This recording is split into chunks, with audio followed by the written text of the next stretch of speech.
Fala pessoal da tribo, estamos hoje gravando mais um podcast, o Tribo Podcast, e hoje o nosso tema vai ser aquarismo jumbo.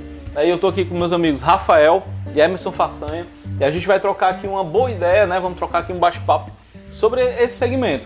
A gente sabe que tem muito aquarista hoje, né, dentro do aquarismo jumbo e é um público apaixonado, né? São pessoas que realmente têm uma paixão pelos seus animais. São peixes aí grandes, de grande porte e que, por incrível que pareça, muita gente ainda não sabe que dentro do aquarismo existe esse segmento. E aí, para a gente começar, eu queria que vocês fizessem uma breve apresentação para que as pessoas possam conhecer vocês, né? Vamos começar por ti, Rafael. E aí, pessoal, boa noite. Meu nome é Rafael, sou aquarista ali do Eusébio, amante demais do hobby e estou aqui para colaborar com o podcast. Vamos lá, Emerson. Olá galera, meu nome é Emerson Façanha, eu sou professor de biologia e aquarista desde os 8 anos de idade e bem cedo também fui seduzido por esse lado aí, né? O lado do jumbo do aquarismo. Então um tema bem interessante e realmente apaixonante se lidar com aqueles gigantões, né? E o bicho passa a fazer parte da família. Certeza. Então pessoal, para a gente já começar aqui o bate-papo, a gente recebeu algumas perguntas que mais à frente eu vou passar para vocês, mas já uma pergunta que eu sempre faço para o pessoal que vem aqui é como é que eles enxergam que está o segmento, né, do aquarismo no nosso estado, dentro do nicho que eles estão, né? Como por exemplo o aquarismo, no caso de vocês, aquarismo jumbo. Como é que vocês enxergam hoje o aquarismo jumbo dentro do estado do Ceará? É um segmento que está em crescente, é uma tribo que está em crescente, a tribo dos jumbistas. Vocês acham que estagnou, parou um pouco, está competindo com o marinho? Como é que vocês enxergam isso? Como é que vocês enxergam que estão hoje? Pode começar, Emerson. Então hoje a gente tem mais acesso, né, às espécies. Muitas vezes quando comecei era uma briga para conseguir trazer, era tudo muito caro, os peixes eram muito difíceis de conseguir. E hoje com esse acesso de mais lojas, mais importadoras investindo nisso, a gente conseguiu baratear, né? Muitas espécies já sendo reproduzidas. Eu lembro que há uns 25, 30 anos atrás um pangaço custava quase R$200. É verdade. E hoje já é barato porque é reproduzido, então facilitou por esse lado. E dentro aqui do nosso estado, hoje eu vejo que é um público bastante grande, é um público que eu vejo até diferentemente de alguns setores. É um público que costuma ser bastante unido, Fiel, né? Fiel, realmente. Tu começou como? Já no aquarismo jumbo, Rafael? Não, eu não comecei no aquarismo jumbo, mas sempre tive curiosidade, que assim, antes de eu possuir aquários, né, por entrar de fato no aquarismo, eu pensei que o processo natural do aquarista seria começar de pequeno, né? Você ia aprendendo de pequeno, você pegar peixes menores, que são menos sensíveis, essas dicas que todo mundo vai dando para você, né? Então eu não fui de cara pros jumbos, porque eu tinha medo de não dar conta, não saber como é que manuseava. Então algumas pessoas diziam, cara, não entra logo assim de cara.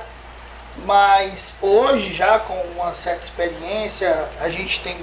Quando você entra, de fato, você começa a conhecer pessoas fantásticas como vocês, que sempre ajudam demais.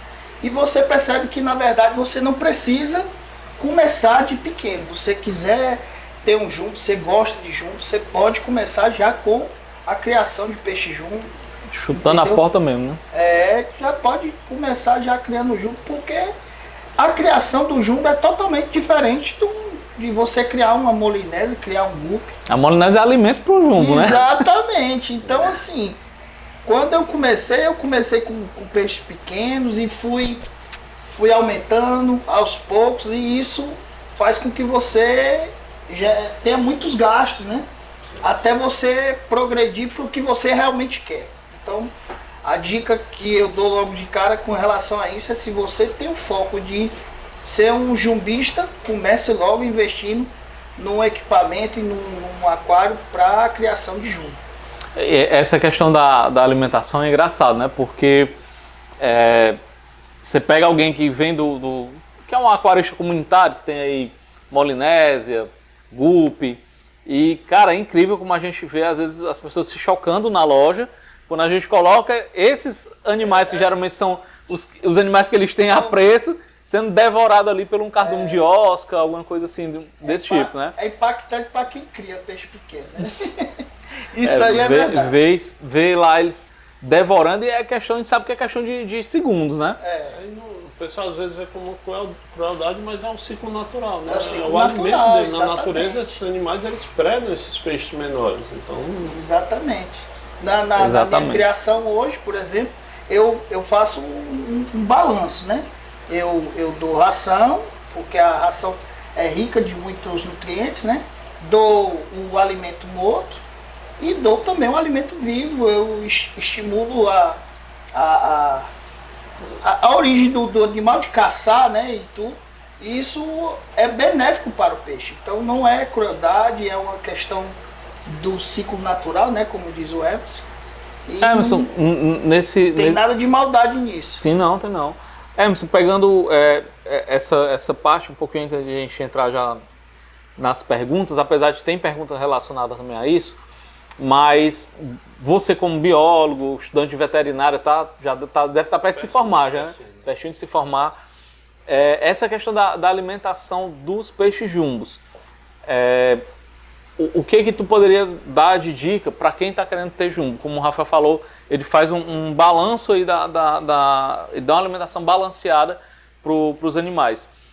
Como é que tu enxerga isso? Essa questão de o que realmente pode dar, o que não pode? Porque, inclusive, uma vez, eu apanhei muito. Eu vi, acho, não sei até se foi você que falou, não lembro, mas teve um episódio de um grupo, acho que foi até no Aquários Maracanã mesmo, que um cara postou jogando uma lagartixa, eu acho, próxima a comer, sim, e tal. Então, assim, é um alimento vivo, né? Mas não é muito o que a gente costuma ver as pessoas dando. Eu queria que tu falasse um pouco sobre isso, sobre a importância desse balanço da alimentação e sobre se o cara vai alimentar com alimento vivo, o que seria melhor ele ofertar para o animal?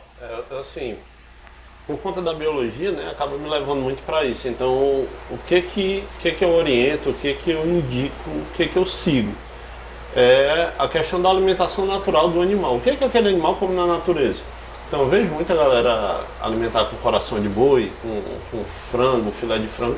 Eu, particularmente, não curto muito, porque se você parar para pensar, quando é que um animal desse vai comer uma ave? Quando cai um filhotinho do ninho, talvez uma vez na vida toda. Então, ao longo de milhares de anos, aqueles animais eles vão evoluindo para aquele tipo de alimentação. E aí, quando você muda isso, você gera um déficit alimentar. Eu costumo brincar e dizer, você enche o bucho do animal, mas encher o bucho e alimentar são coisas distintas. Sim. Então, muitas vezes o animal acaba tendo problemas. Se você pegar, por exemplo, um leão e for passar a vida toda alimentando com frango, ele vai ter uma carência nutricional, porque se você olhar o que ele preda na natureza, ele vai matar a presa, vai comer principalmente as vísceras, porque ali é mais rico nutricionalmente falando. Então, se eu vejo muita galera no aquarismo jumbo colocar um único tipo de alimento. Eu só alimento os meus com filé de camarão, eu só alimento os meus com filé de piaba, ou com filé de tilápia. Não é o ideal, porque aquele animal ele vai passar o dia caçando. Então, o que um predador, vamos botar aqui, por exemplo, um tucunaré, o que ele vai predar? Peixes, crustáceos, como é o caso do camarão, insetos que caem na superfície da água. Vez por outra ele vai pegar ali um girino, um sapinho. Então a alimentação é bem variada. Não estou dizendo que você vai pegar esse bicho lá na natureza e jogar para o seu animal comer, até porque tem uma questão da sanidade, da saúde do animal. Eu vou ali no açude, pego um monte de piaba e levo para o meu aquário. Eu posso estar levando lérnia, eu posso estar levando verminose, argulose, uma série de parasitas para os meus peixes. Então, se você quer ofertar um alimento vivo, procure um criatório para comprar descarte ou para comprar um peixe mais barato, mas que você tenha essa questão da origem. E saber que aquele animal está pronto, não vai levar nada de doença para o seu aquário. Outra coisa que o pessoal gosta de fazer é a alimentação cruzada, né? Usar aquela sardinha que o pessoal chama de piaba marinha para alimentar peixe de água doce, porque geralmente os parasitas da água salgada não se proliferam nos animais de água doce, né? E vice-versa. Também é interessante, mas o importante é variar. Uma ração, hoje ainda tem muita gente que é resistente quanto à ração, mas uma ração de jumbo hoje ela leva muito essa variedade nutricional. Você vai ter farinha de insetos, farinha de vísceras, você vai ter um grupo alimentar que vai atender prontamente às necessidades do animal. Mas tem a questão do alimento vivo, ele vai instigar comportamentos naturais, a caça, né, a disputa pelo alimento. Então, o exercício em si, né, do peixe. Sim. Então é importante mais com esse cuidado, com essa ressalva de ter cuidado com a origem, ou se possível você ter um recipiente, um tanque, uma caixa d'água, um outro aquário onde você possa fazer uma quarentena desse alimento vivo para você garantir a saúde do seu animal. Você imagina, você tem uma aruana Red Banjar de 5, 6 mil reais e perder por conta porque alimentou de qualquer forma ou com um animal indevido. Eu apanhei muito com relação a isso, porque eu tinha essa crença, como é que eu posso dizer, ingênua, né, de você jogar o alimento, carnívoro, posso jogar o que eu quiser ali dentro, que ele vai comer, que vai dar tudo certo. Só que a gente quando está ainda, como é que eu posso dizer, em fase de aprendizado, né, então você comete certos erros. E um erro principal de quem começa com o jumbo é você pegar um peixe de qualquer lugar, um alimento coletado na natureza e colocar dentro do aquário. Você entenda que você, para criar um sistema, um aquário é um sistema, né? Então você cria ali aquele sistema ali para funcionar e os seus peixes morarem lá dentro. Aquele sistema ali você trata ele com todo cuidado, você trata da água, trata do ciclo de filtragem da água, né? E você tem toda essa preocupação. Aí você coloca um peixe coletado no rio, coloca ali dentro. Aquele peixe ele vai estar com bactérias, vai estar com, às vezes, vermes, algumas coisas que eu sofri na experiência com isso. Eu tinha uma arraia falconer, que ela pegou um fungo, pegou bactéria, justamente porque eu estava colocando aqueles guppies selvagens que ela adora. A arraia adora comer aquele guppyzinho selvagem, porém, peguei coletado da natureza, coloquei para o animal e o animal acabou adoecendo. Para você tratar um animal desse porte, que ele pega um fungo, você tem que ser rápido e eficaz, né? Porque senão ele morre muito rápido, e o meu infelizmente morreu. E ainda assim continuei estudando para saber a causa, o que foi. Nessa situação eu acabei poluindo o meu sistema, meu aquário ele ficou infestado de fungos, e eu tive que fazer como é que chama? Que você tem tratamento? Um tratamento de fato, para tirar a bactéria, essas coisas tudo. Rapaz, foi uma trabalheira. O que eu gastei com produtos, medicamento, bactericida, fungicida, essas coisas, para limpar o sistema do aquário, você não tem noção, porque um aquário que você poderia ter evitado, né? Exatamente, o aquário de jumbo é um aquário com muito mais volume de água. Tudo é superdimensionado no jumbo, exatamente, né? Tudo é superdimensionado, é muita água, então se pegar uma bactéria ali, ela prolifera muito rápido, e para você muita medicação. Exato, quando você vai precisar dar alguma medicação, você também tem que colocar em quantidade proporcional ao tamanho do aquário que você tem. Então isso é uma coisa que você vai fazer uma economia e acaba tendo um prejuízo enorme. Economia de palito, né? Porque você economiza aqui, mas aí tem um prejuízo maior. Então, depois que eu levei essa chibatada aí, eu comecei a estudar melhor, ver o que realmente era ideal para colocar. O alimento morto, você também tem que ter muito cuidado na hora da compra do alimento morto, porque tem muito lugar que vende o filé de camarão, essas coisas, que às vezes o camarão ele tá velho. Então você tem que exatamente, tem conservantes, tem aquele negócio, você tem que aprender a observar e saber como é que compra o camarão morto, para poder não comprar um camarão velho. quando você pega esse camarão, você tem que tratar, tem que lavar ele, tirar todos os conservantes. É bem interessante quando você aprende como é que é a dinâmica. Hoje eu tenho tanque, né? Eu crio molinésia num tanque, crio guppy no outro. E eu fiz um sistema onde eles ficam lá reproduzindo, tem aquelas plantinhas naturais, e é ali onde está o alimento vivo que eu coloco para os meus peixes. Não coleto mais de natureza. Se a gente extrapolar isso para os humanos, a gente sempre diz, né? O menino que é criado no meio da rua descalço, ele adoece menos. Então esses animais que estão na natureza, muitas vezes eles têm a bactéria, têm o vírus, têm o fungo, mas eles não desenvolvem por conta da resistência natural que ao longo das gerações eles foram acumulando. Quando a gente leva para o aquário, você pega um peixe que vem de criatório. Então um peixe que nunca teve contato com esse vírus, com essa bactéria, com esse fungo, vive com uma série de protocolos. Ele debilita muito mais rápido e é muito mais difícil reverter. Né? Então tem que ter essa atenção, esse cuidado. Né? Quer alimentar, beleza, você pega, coleta, mas você faz essa profilaxia. E quando eu falo de profilaxia, é a quarentena mesmo, não é observar, eu vou olhar. Porque é o tipo da coisa, o peixe está super saudável, mas o patógeno está ali dentro dele, ele é resistente. Sim. Quando ele vai para o sistema que encontra quem não é resistente... Ele está saudável, entre aspas, aos seus olhos, ele aparentemente está saudável, né? Mas quando o peixe come ele pega o que está dentro ali com tudo, né?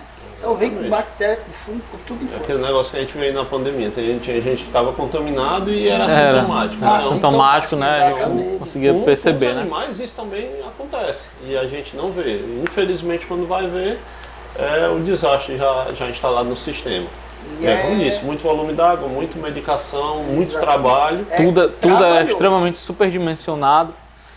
Uma coisa que eu acho talvez seja bacana a gente ressaltar também, ainda falando sobre essa questão de alimento vivo, é que além de você estar fornecendo uma alimentação balanceada, eu acho que algo que é bacana e que um jubista gosta de ver, que é o comportamento do animal, caçando. O instinto dele é de predador, né? O instinto do animal é fantástico. É assistir o Discovery Channel ao vivo ali.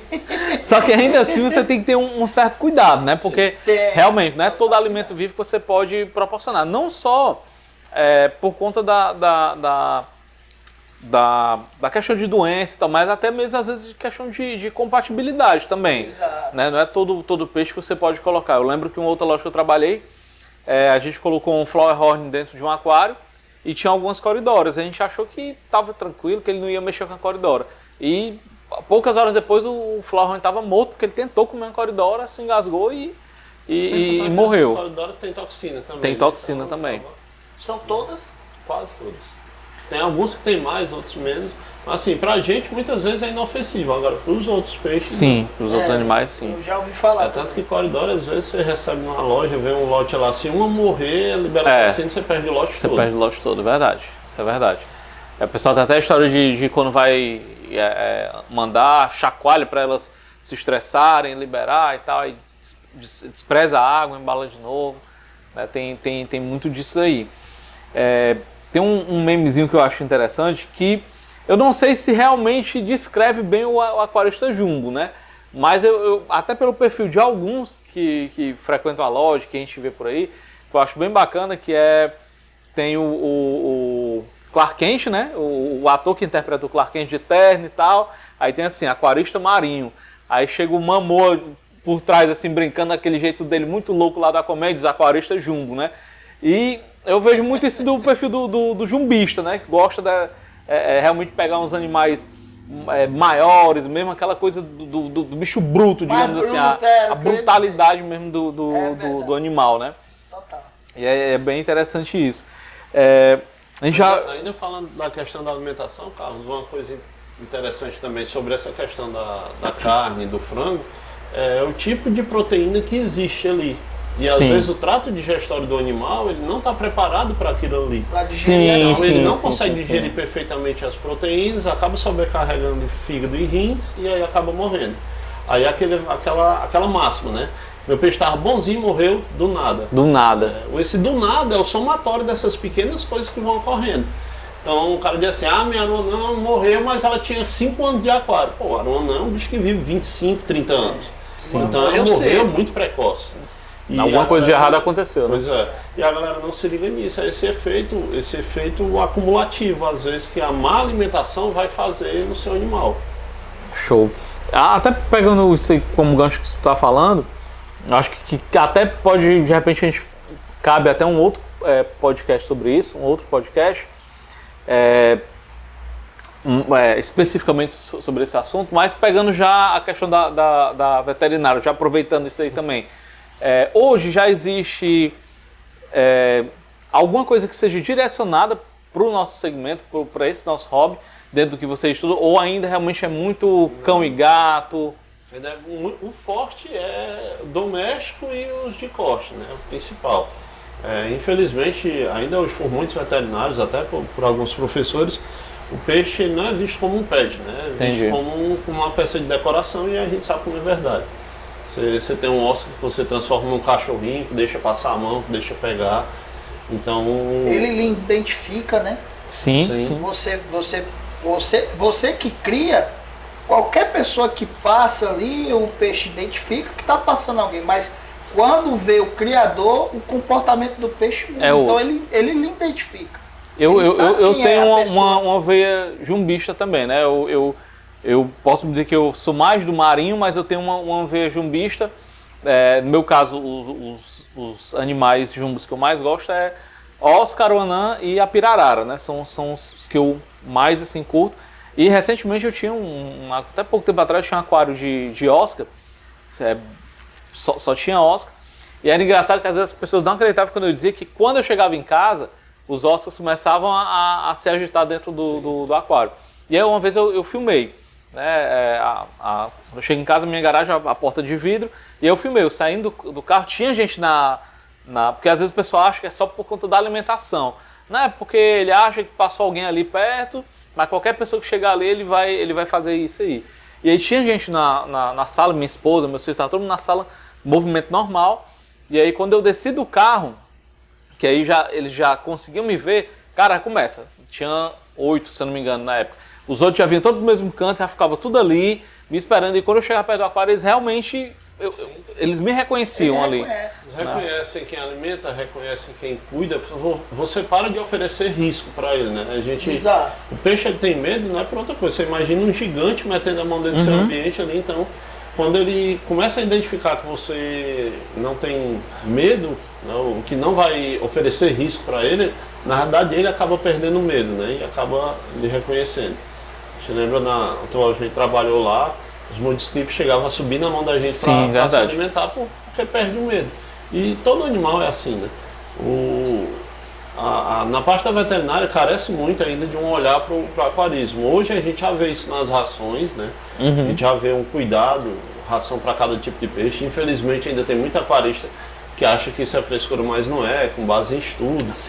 Para entender a necessidade de cada animal e para desenvolver uma ração mais adequada para aquele tipo de animal. A gente vê hoje acerta a ração certa, o peixe, você vê a diferença que crescimento, coloração, saúde, tudo isso. A gente escuta muito aqui, tem uma pergunta que é clássica, assim, eu queria uma ração que desse para todos os meus peixes. Escuta, essa é clássica aqui, a gente sempre escuta, aí a gente vai orientar, que não é bem assim, quais são os peixes que você tem? A pessoa, só tem um molinese, show. Mas ele, eu tenho um molinese, eu tenho bandeira, tenho ciclídeo africano, tenho esse aquilo outro, aí cabe a gente começar a explicar a necessidade de cada um, né? Tem que saber quem é que come cada coisa, né? Eu já criei comunitário. E como come cada coisa. No jumbo a gente também tem esse problema. E você tem também a ordem do alimento que você vai colocar, né? Você não pode colocar o alimento em ordem aleatória. A não ser que você crie uma pirarara, né, que come tudo, se duvidar até as rochas, tronco, tudo dentro do aquário ela come. Der bobeira. O que passar pela boca, né. A gente já entrando aqui já para algumas perguntas, o que vocês consideram que o aquarista de jumbo, né, o jumbista, ele tem que levar mais em consideração na hora da montagem do aquário? Seria filtragem, tamanho proporcional aos animais, tamanho do aquário proporcional, que assim, na verdade eu acho que se o cara vai para um aquário de jumbo, ele já tem que ir em mente aí um aquário acima de 1,5 m. Um aquário maior. Pelo menos isso, né? Já tem que ir em mente. O Mas aí dentro do aquário em si, né? Vamos partir do pressuposto que o cara já sabe que ele vai ter que ter um aquário grande e aí ele vai começar a montar. O que vocês acham que seria mais importante? Seria a filtragem em si? Com certeza a filtragem, mas assim, mais importante até do que a filtragem é você saber qual tipo de jumbo você vai criar para saber qual o tamanho do aquário que você vai ter. Porque o conforto do nado do animal reflete diretamente na saúde dele, né? Então, assim, em primeiro lugar, você tem que saber qual é o tipo de jumbo que você vai criar para saber o tamanho máximo que ele vai atingir. Em virtude do tamanho máximo, você vai ter que ter um aquário com a largura, né, e comprimento suficiente para ele poder nadar e fazer a volta dele. Já vi vários aquários de peixe jumbo que ele é bem comprido, mas estreito demais. Os peixes crescem, fica uma dificuldade enorme para o peixe se movimentar. E praticamente faz uma baliza para poder fazer exatamente, isso prejudica demais a saúde do animal. Então, em primeiro lugar, você saber o que é que você vai criar para poder ter um aquário com a proporção ideal para aquele animal. E segundo, com toda certeza, a filtragem. Quando alguém me faz essa pergunta, a primeira coisa que eu faço é quem é a figurinha premiada para ti? Qual peixe que você quer ter? É aquele que eu não abro mão. Ah, eu estou falando de aquário plantado, é o disco. Ah, eu estou falando de jumbo, é um aruanã, é uma arraia. Então, com base nele, a gente vai começar a pensar em qual aquário você vai ter e principalmente quem você vai ter com ele. Exato. Fazer esse planejamento. Uma coisa comum é o cara sair dizendo, peixe jumbo taca junto que dá certo. E não é. A gente tem jumbo, a maioria dos jumbos são predadores, né? Todo não, mas a maioria. Mas você tem peixe agressivo e peixe que não é agressivo. Você tem peixe de ataque rápido e peixe de ataque lento. Se você não se adequar a essas necessidades, você vai ter um peixe que vai estar abarrotando de gordo e um peixe que está lá caquético, esquelético lá no teu aquário. Até porque simplesmente ele não consegue comer. Porque e um intimida o outro, né? Sim. Um intimida o outro. Então, assim, essa questão da compatibilidade e a filtragem. Né? Você vai ter em vista que são animais grandes, geram muito dejeto, então, principal é a filtragem. Primeiro, pensa na filtragem que você vai ter para comportar aqueles monstrões lá. Imagina, eu quero ter uma arraia que chega aí a 70 centímetros de disco. E é um bicho que é extremamente sensível à amônia. Sim. Então eu já sei que eu vou ter que ter uma puta de uma filtragem super dimensionada, bem redonda, ou funcionando ali redondinha para não dar pico de amônia. Porque senão é o primeiro animal que você vai perder. Filtragem eu costumo dizer que nunca é excesso. Filtragem, quanto melhor você colocar, mais qualidade você vai ter para os seus peixes, menos dor de cabeça você vai ter na criação. No aquarismo jumbo é o que a gente vê realmente, os SAMP são... investe na filtragem. Mas assim, os aquários que são bem montados, a gente vê que são abarrotados de mídia mesmo, né? Estação de tratamento de água. Quase uma estação de tratamento de água. Eu tenho um grande amigo, o Laércio. Vocês sabem quem é, né? Sim. Eu já fui fazer algumas manutenções lá com ele, lá no aquário dele. O aquário dele tem 3 metros por 1,50 e o SAMP dele tem 2,60 metros, né? Então, o tamanho do SAMP dele é praticamente o tamanho do aquário e é um SAMP super bem montado, bem dimensionado. Ele tem mídia ali para ter, eu acho que o triplo de peixe que ele tem. E é isso que eu falo. A questão da filtragem é aquela coisa que quanto mais você investir, menos dor de cabeça você vai ter. Por isso que é importante, na hora que você vai montar o seu aquário, você procurar um bom profissional. Não vou montar um aquário com qualquer um, com o vidraceiro ali da esquina. Primeiro, muitas vezes ele não tem noção do tamanho do peso da água que esse aquário vai ter que suportar. Sim. Isso também é uma coisa. E é onde a gente acaba vendo acidentes, poucas pessoas têm noção do peso de um aquário dessa proporção. E outra é saber dimensionar o SAMP. O que é dimensionar o SAMP? É saber extrair dele o maior potencial filtrante possível. Então nem sempre o SAMP, quanto maior, melhor. Se você tem um SAMP bem dimensionado, você consegue reduzir ele um pouco e ele funcionar tão bem quanto o SAMP grande ou até melhor. Então tem essa questão de saber onde vai cada mídia. A galera curte muito K1, então onde é que vai K1? Se você joga lá no último estágio, ele talvez não tenha a mesma eficiência do primeiro estágio.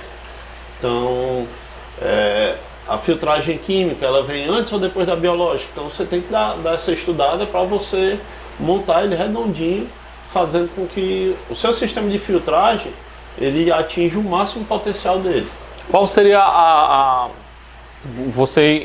qual seria a ordem correta que você indicaria, se a gente for levar em consideração as mídias que são mais utilizadas hoje em dia, como a K1, por exemplo, que você falou, aí tem Matrix, enfim, tem todas essas outras. Eu curto muito a questão da filtragem física, né? Depois a química e depois a mecânica. Há quem diga que a química por último é melhor, mas eu acho que quando você faz a filtragem química, você tira elementos ali que você não vai sobrecarregar muito a tua filtragem mecânica, ou a tua filtragem biológica. Desculpa.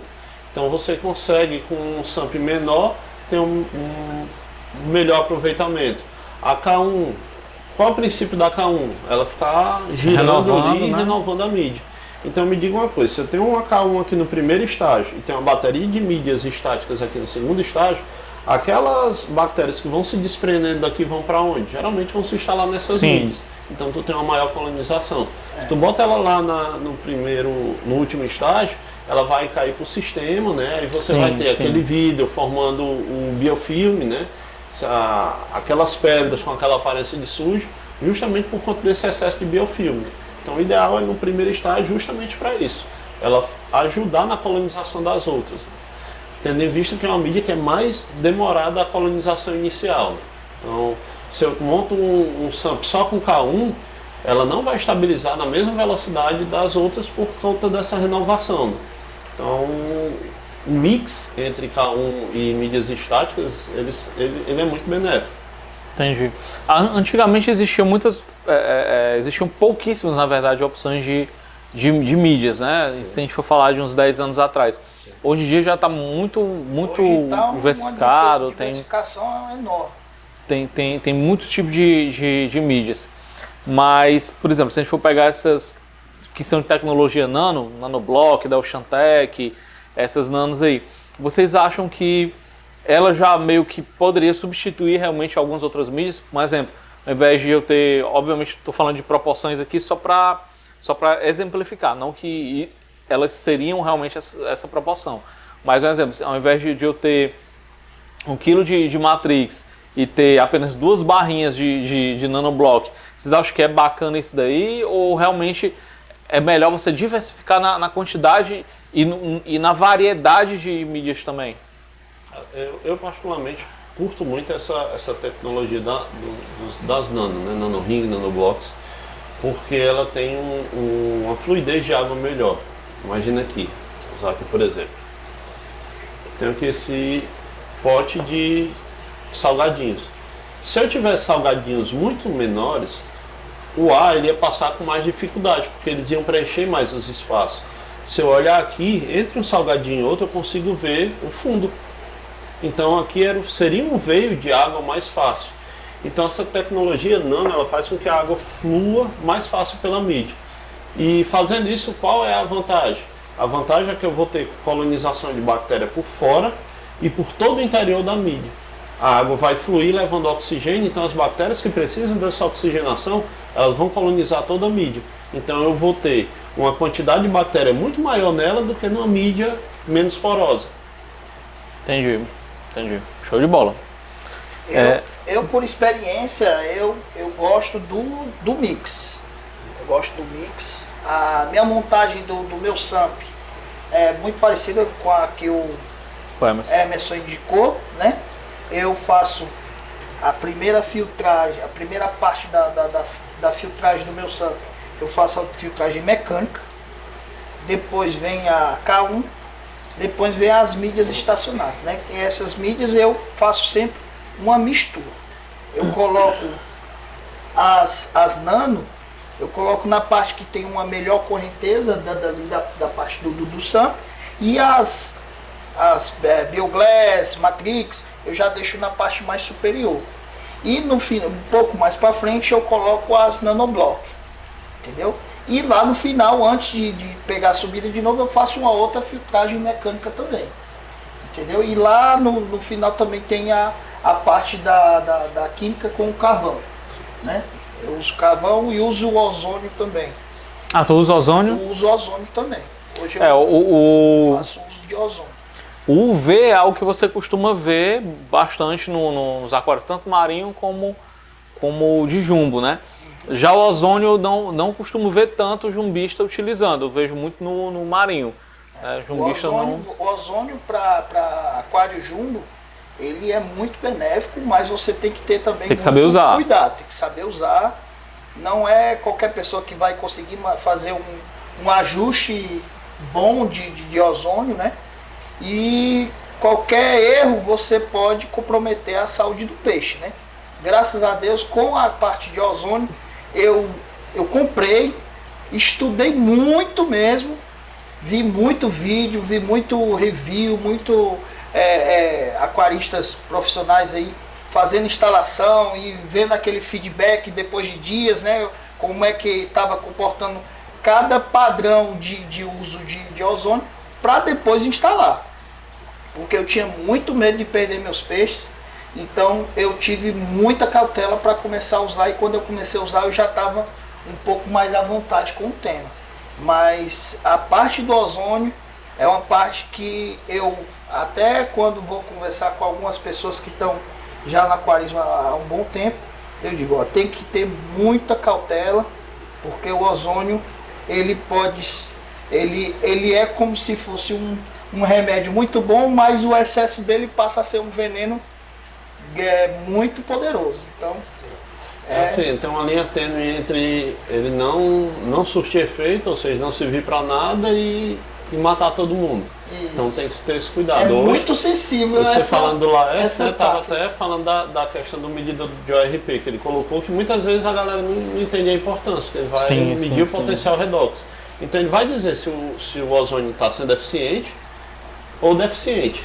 E ele também vai regular ali para ele não ser excessivo. Quem fez a regulagem foi tudo, foi do RP, né? Eu que fiz a instalação lá para ele, porque ele estava com medo de instalar. Eu digo, bora lá, vamos instalar. Que ele estava querendo falar contigo e tudo. Eu digo, vamos lá, vamos instalar esse negócio aí.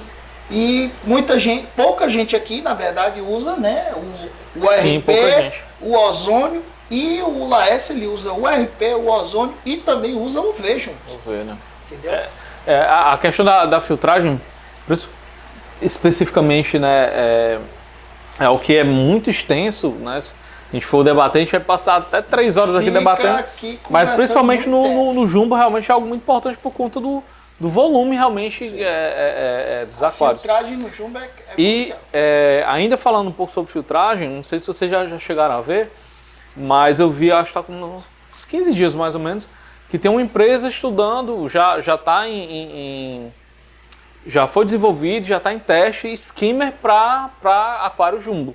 Né? Não sei se vocês já chegaram a ver. Eu já vi. Mas eles estão estudando, né? Aliás, já está em teste, fase experimental, skimmer para aquário jumbo, focado em aquário jumbo. Como a água é menos densa do que no marinho, né, eles precisam de muito mais microbolha, exatamente, né, para conseguir flocular, né, o que o skimmer faz? Ele flocula, junta a matéria orgânica em flocos para cair no copo, né, extrapolar com o copo. Então, o estudo é justamente isso, conseguir uma quantidade de microbolhas que consiga flocular aquela matéria e elevar, retirar ela devido a essa densidade mais baixa da água doce. Né? Mas dentro em breve, pelo que eles falaram lá, pelo que eu vi na matéria, dentro em breve já vai estar sendo disponibilizado. O pessoal já usa skimmer lá em aquário de água doce. Inclusive já vi vários samples com skimmer e só K1 rodando. Eles fazem uns samples loucos lá e até onde a gente vê funciona, né? Sim. Então, filtragem é um negócio bem louco. Pode estudar a fundo que tem muito recurso aí. E principalmente a manutenção da filtragem, que às vezes... a manutenção, é verdade. Exato. Às vezes você manda dar uma manutenção... Com relação à manutenção, eu uso as duas filtragens mecânicas justamente porque facilita na manutenção, né? É o cara me chamou para fazer a manutenção lá. A sujeira, quando pega muito nas mídias, né? Ela obstrui tanto a passagem de água como o crescimento de bactérias. E às vezes você tem um sistema que está estável e ele começa a dar problema e o cara não sabe por quê. Pô, eu fiz um sampzão, eu investi muito, botei só chapei de mídia e tá dando problema. O que será? É a manutenção do SAMP. O cara monta um SAMP e vai olhar, tá montado há 1 ano sem o cara tirar as mídias para enxaguar, sem fazer uma aspiração ali no excesso de sujeira, então ali acaba aquela matéria orgânica, porque por mais que você tenha o perlon, passa um pouquinho ali da sujeira e vai acumulando. Passa pouquinho. Vai acumulando e aquele negócio, a sujeira, voltando aqui por exemplo, né? A sujeira vai acumulando nos espaços e aí rompe aquele fluxo d'água, as bactérias que estão ali dentro começam a morrer. E aí a tua filtragem começa a ficar deficiente. Então, a cada 3 meses, pelo menos 4 meses, tira ali, dá uma enxaguada com a água do aquário, aspira ali o excesso. Eu vou perder muita biologia. Hoje a gente tem acelerador biológico aí, a torta é direito para ajudar isso aí, mas perde um pouco da biologia, mas essa limpeza da sujeira garante uma renovação constante da biologia. Quer dizer, você perde um pouco, mas você vai renovar com bactérias novas, né? Isso, e bactéria nova, menino novo come muito, né? Então, isso também ajuda demais. Agora sim, com relação a essa parte da limpeza, por experiência também, né? Que eu levei muito... O que eu faço? Eu faço a limpeza do SAMP parcelado, entendeu? E faço por estágio. Eu limpo aqui uma parte, aí vou deixando o restante para limpar depois. Por quê? Até para você não causar um impacto muito grande na sua colônia de bactérias. Quem tem muito um aquário, um SAMP grande, ele sabe que o SAMP é bem compridão, tem bastante mídia. Então você pega ali o primeiro compartimento, eu vou limpar o primeiro compartimento. Limpa o primeiro compartimento, sempre importante limpar da caída para a subida, né? Sim. Fazer sempre esse processo. Não adianta eu limpar o último e o restante sujo, que aí vai sujar tudo. Então você limpa ali, é o primeiro, passa 1 mês, aí limpa o segundo, 1 mês, 2 meses, você limpa o terceiro, e quantos compartimentos tiverem até concluir. E faz esse cronograma de 4, 5 meses para você voltar a limpar o primeiro. Outra coisa que eu também faço no meu SAMP, não sei se muita gente faz, e eu faço o seguinte, eu deixo o camarão rodando no meu SAMP. Os camarão vivo, né? Sim. Eu boto camarão vivo no meu SAMP. Depois que eu coloquei camarão vivo no meu SAMP, cara, o SAMP demora pra caramba pra ficar com sujeira. Os camarãozinhos vão lá e detona. Meu. Então assim, você mantém o SAMP bem mais limpo, entendeu? Você deixa os camarãozinhos ali, quando eles estiverem grandinhos, já alimento ali já garantiu. A galera que tá ali, entendeu? Então, rapaz, os bichinhos trabalhando pra depois ser devorado. Trabalha e nem sabe eles que vão ser devorados. Que estão no corredor da morte, mas é muito eficiente, entendeu? Pode ser a última refeição todo dia. Né? Ele nunca sabe quando é o último dia dele ali, mas muito eficiente. Por curiosidade, essa pessoa que te chamou pra limpar o SAMP, fazia quanto tempo que ela não limpava? Quase 1 ano. Caramba. E aí, tanto que eu disse, eu não posso fazer a manutenção no teu aquário hoje eu vou fazer a manutenção no SAMP. E aí limpei o SAMP todo, sei lá, vai dosar aí bactéria, né, pra dar uma melhorada na biologia, porque a tua biologia aqui já não estava tão boa, justamente por conta dessa matéria orgânica. Até no caminho, estava vendo os grupos gerando uma discussão sobre perlon, né, perlon dentro d'água ou fora d'água, aquela briga toda. Sim. Eu particularmente gosto muito do perlon fora d'água. Também. Porque o livro aqui, né, vamos imaginar. Aqui ele tem um peso e cada folha ela exerce um peso sobre a outra, o livro fica compacto. Então, se ele está fora d'água, o peso do perlon compacta e o peso da água também compacta. Então, ele reduz a malha, né, vamos dizer assim, e aumenta a capacidade de retenção de partículas. Quando eu pego essa revista e ponho dentro d'água, a água ela vai reduzir o peso da revista e ela vai fluir, ela vai abrir mais.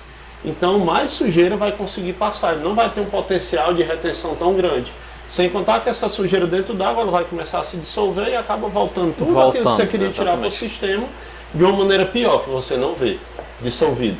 Eu uso dentro e fora. Fora d'água, ele consegue reter mais partículas. Entendi. Show de bola. Muito bom. A gente já falando partindo para falar da questão de fauna. Qual foi o maior peixe que vocês já viram dentro dos aquários aqui de Fortaleza? Peixe jumbo. Qual foi o maior que vocês já chegaram a ver? Vocês lembram? Rapaz, o maior peixe que eu já vi aqui de aquário jumbo foi uma aruanã de dois colegas diferentes. Aruanã muito grande mesmo, que a do Diego, do aquário do Maracanã, é muito grande a dele. E a do Anderson, lá da Calcaia, a dele é fora do normal. Ele tem duas aruanã lá que eu acho que elas têm mais de 1 metro tranquilamente. Caramba. São enormes mesmo. E ele tinha... É por isso a importância que você estava falando da largura. Você imagina uma aruanã com 1 metro de comprimento num aquário de 60 de largura. 60, exato, com certeza. O aquário do Anderson é um aquário surreal, é uma lagoa, né? O aquário dele é 40, eu acho que é 1,50 de largura ou é 1,60 de largura. Então, assim, é muito grande. É 4 metros. 4 metros de comprimento por 1,50 a 1,60 de largura. É um monstro. E 80 de altura. Então, é enorme, dá pra nadar dentro. E ele tem uma raia, que também foi a maior raia que eu já vi na minha vida, que ela tem quase 70 centímetros de disco. Assim, foram os peixes maiores que eu já vi, assim, que realmente é impressionante de ver de perto. Acho que aruanã também, peixes maiores. Hoje tem até um lab, uma empresa que trabalha com importação e exportação, que eles têm lá, elas inclusive reproduzem, tem umas arraias que eu tive a oportunidade de dar manutenção nesse Sim, lado. eu sei qual é. Eu sei qual é. Da DCDN. Da CDN, é. E é o xodó dele, inclusive, né? Diga-se de passagem, é o xodó 30 dele. centímetros, já mansinha, pegando camarão na mão quando a gente dava manutenção. E hoje elas estão lá gigantes, com quase 80 E reproduzindo. Discos, reproduzindo lá. Reproduzindo. É bacana. E é o xodó dele lá. Quando chega nesse patamar de 70 de disco, ela é muito linda. É doido, é muito massa. Mas se ele chegar, pegar no esporão dela ali, ela... E ela de boa, né? Existem algumas discussões que eu já vi em relação a alguns peixes jumbos, que alguns são a favor, outros são contra, e que é alguns peixes que são realmente monstros pré-históricos, né? Como, por exemplo, pirarucu ou a própria pirarara dentro de aquário. Eu já vi muita gente condenando por conta do tamanho enorme que elas ficam, né? Você pensar assim, que o pirarucu é o maior peixe de escama de água doce do mundo. O bicho que passa dos 3 metros. Que tamanho vai ser o aquário para acomodar um bicho desse adulto? Adulto, é. A pirarara também passa dos 2 metros, né? Existem até lendas, ninguém sabe se é lenda ou se é fato verídico, mas existem histórias indígenas de pirarara comendo criança. Comendo criança, exatamente, existe O mesmo. berezinho lá tomando banho, pequenininho, Aí 2 anos, existe, 3 anos, e a tem pirarara muita dessa engolindo. história mesmo. Eu acredito que ela ali não perdoa não. Ah, pirarara é um dos meus peixes preferidos, né? É a pirarara.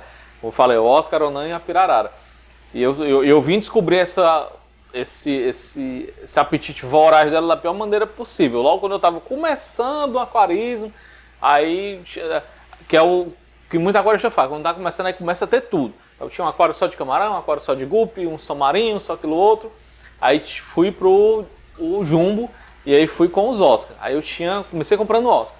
Tinha Oscar bronze, albino, albino véu, hashtag, tinha uns 15 Oscar no meu aquário, aí coloquei uma pirarara. Pirarara pequenininha ainda, tinha uns máximo 15 centímetros. Aí botei ela lá, aí alimentava e tudo, botava camarãozinho, botava molinésia, botava... um comportamento muito fantástico. Não, eu pegava na barriga dela de boa, ela deixava fazer carinho e tudo. Aí um belo dia eu chego em casa, aí vou lá alimentar meus peixes, aí dou falta de um Oscar, né, o véu. Mostrando a foto aí de uma pirarara. Essa tu pode até no vídeo colocar esse aqui pra gente exemplificar o tamanho da pirarara. Aí senti falta do Oscar Vel. Aí eu, cadê o Oscar? E nada, e nada, e nada. Aí meu irmão, esse bicho pulou e fui procurar e nada. Aí eu, meio preocupado também com outras coisas, aí eu, não, deve ter pulado amanhã, eu vou procurar atrás do móvel que ele deve ter pulado pra lá. Aí tranquilo, nem olhei pra ver como é que ela tava, né, a pirarara. Aí quando foi no outro dia, cheguei em casa, aí eu olhei pro aquário e dei falta do Oscar Bronze. Ah, não pode. Pulou também? Aí fui, porque até então eu não conhecia, que é um mal dos aquaristas, que é não estudar bem sobre o animal antes de colocar. E eu cometi esse erro. Aí eu olhei, nada do Oscar, aí fui procurar, e afastei o móvel e tal, não vi o bicho. Aí olhei pra pirarara. Meu amigo, quando eu olhei pra pirarara, ela tava lá toda torta. O Oscar era bem maior que ela comeu o Oscar, né? Então é um animal que tem é voraz demais a vontade dela de comer, né? O apetite dela, né? Eu ia comprando uma, graças a Deus não comprei. Quase que eu comprava, porque eu crio muitos cascudos, né? Eu tenho vários cascudos e com certeza ia dar um problema enorme. Você provavelmente ia perder a pirarara e algum cascudo. Os dois, né? Porque o cascudo, você sabe muito bem, você também, claro, o cascudo ele não é peixe para ninguém estar comendo ele, né? Tem uns esporões muito resistentes, a musculatura, ele é feito para travar, né? Aqueles esporões para travar nas rochas. Você tenta comer ele, mas já era. Então morre travado. Exatamente. Então, falando dessa questão de fauna e compatibilidade. Inclusive muita gente até se impressiona, porque eu tenho uma raia e tenho cascudo, né? Tem cascudo, porque tem algumas pessoas que não curtem essa dizem que não junção, dá né? certo. Pode dar problema, muitas vezes. Principalmente o carnívoro, né? Que vai ficar machucando a raia e tudo. Aí justamente entrando para esse lado de compatibilidade de fauna. Quais são as maiores incompatibilidades que vocês acham que existe dentro do aquarismo jumbo, né? Porque justamente a raia e cascudo, já ouvi falar, não sei até que ponto isso é mito ou é verdade, porque, como eu falei, dentro do aquarismo jumbo, minhas experiências propriamente ditas, além de loja, mas aqui a gente geralmente controla, né? Fica cada um no seu aquário e tal. Então a minha vivência como aquarista foi Oscar, aroanã e pirarara, né? Mas, por exemplo, já ouvi falar que existe uma rixa pré-histórica entre faca e aroanã, que quando você junta as duas dentro de um aquário, geralmente um dos dois vai dar errado, porque um persegue o outro. Quais são as maiores incompatibilidades que vocês acham que a pessoa que quer ter jumbo, ela tem que evitar esses dois indivíduos dentro do mesmo aquário? A faca e a aroanã, você tem sempre que ter a aroanã maior do que a faca, né? Porque a faca, quando ela é a rainha dentro do aquário, ela não vai brigar só com a aroanã, ela vai brigar com todo mundo. E eu acho que mais incompatível do que faca e aroanã seria a faca com boca de jacaré, né?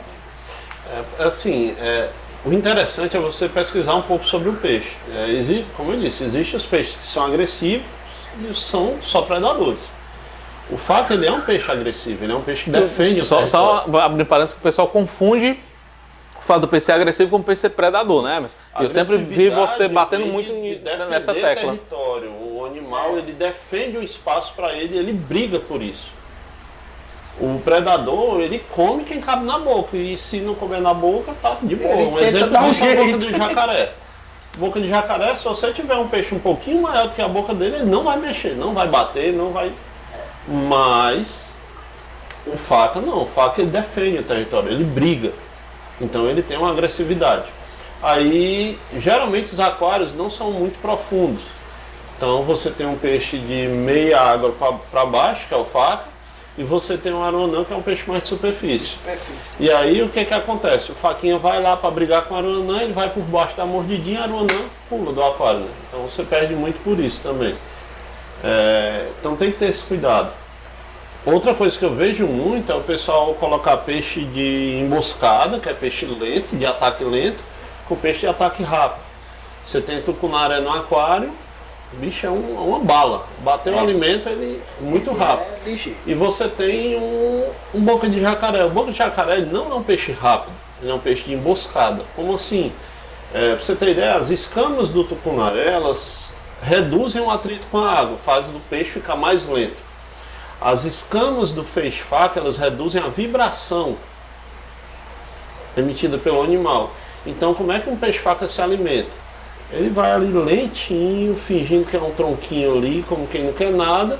Quando está bem pertinho da presa, ele dá o bote e pega. Então, você não vai ver um peixe-faca correndo Dando para... um tiro, né? Exatamente, você não Igual vai a ver isso. tucunaré.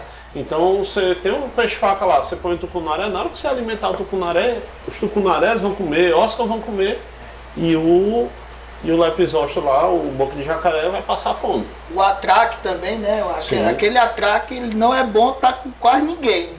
Ele é um peixe É porque que... ele é disposto para comer, né? Ele vai Ele tentar ali- comer. E o nome boca de jacaré não é só o formato, não, ele tem dente mesmo. Sim, Então, sim. onde pegou ali, a Arranca mordida é um feia. pedaço. Né? Outro bichinho também que tem fome de cãozinho dentro do jumbo é o próprio gurami gigante.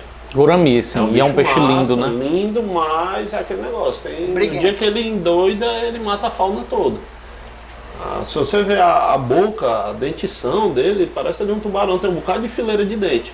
E a boca dele abre 180 graus. Então onde ele Caramba. pega ali, ele Ah, arranca um 180. pedaço. Até que eu não sabia dessa. Ah, o homem é professor na toda. Exato, Então, aqui, então assim, na hora que ele pega, na hora que ele decide bater, ele mata fácil. Então tem que ter esse cuidado. Né? Que peixe é que eu vou botar com qual peixe? É por isso que eu disse, a questão da figurinha premiada. Ah, eu quero tucunaré, então esqueça lepisósteo. Esqueça polipteros. Ou polípteros, né? Como a galera fala que é a pronúncia correta. Os poli também são peixes que não dá para conviver com muita gente, né? Tem que ter muito cuidado com quem vai conviver com o poli. Tem o Xana, né? O Xana, que é o Cabeça de Cabeça cabeça de cobra, cobra, né? snakehead, Conhecido, né? né? Hoje eu acho que ele está proibido aqui, mas é um peixe que ele é extremamente agressivo, difícil de você conseguir cuidar dele com outros peixes de tamanho igual ou menor do que ele, porque ele é um peixe que defende território com muita agressividade, ele parte para matar mesmo. Ele já mata sem querer comer, né? Ele mata por matar mesmo. É a questão da agressividade e a dentição, né? Os dentes dele são voltados para trás ali, então ali onde pegou, ele Pegou, segurou. segurou. Não solta não. Ele mata pra matar, não é nem pra... É cruel. Então isso aí você Até tem onde eu o peixe sei. que é territorial, o peixe que é agressivo e o peixe que é jumbo, que é grande. E o peixe que é predador. Então, como eu disse, polipteros não vai comer peixe que bater em ninguém e não vai comer peixe que não cabe na boca. O lepisósteo também não. Mas o faca ele vai bater. O tucunaré ele ainda é territorial com alguns outros peixes, né? Então pode dar isso aí. O Oscar também. Né? Os ciclídeos, os americanos, como a galera fala, né, que usam em jumbo, geralmente eles são mais agressivos. Os americanos são Se agressivos. vocês pudessem listar, tipo, O Rei Kelly, qual é a classe do Rei Kelly? Pacarites Kelly. O Rei Kelly, Geofagos, Geofagos, né? Ele Aquele, é um ciclídeo americano também. O pessoal Ele é- chama de é- papa-terra, né? Papa-terra. exatamente. Ele aí não dá certo com o Aruanã, viu? Porque a Aruanã detona eles também. Aí eu falo com experiência, né? Botei, fui cuidar nas cores, quando eu voltei, cadê os peixes? Eu digo, meu Deus.